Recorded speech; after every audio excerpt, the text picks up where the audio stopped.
Le projet de loi Asile et Immigration a été adopté hier soir à l'Assemblée en première lecture. Finalement, seul un député LREM a voté contre, 14 se sont abstenus. Le texte a été extrêmement débattu, 61 heures, mais peu modifié. Bonsoir Arnaud Boutet. Bonsoir. Peu de modifications donc, mais un aménagement tout de même du délit de solidarité. Qu'est-ce qui a changé ?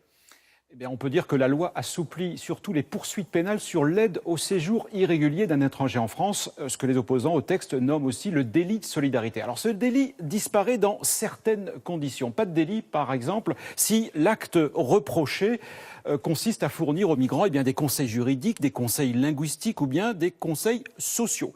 Pas de délit non plus pour la restauration, pour l'hébergement, pour les soins médicaux.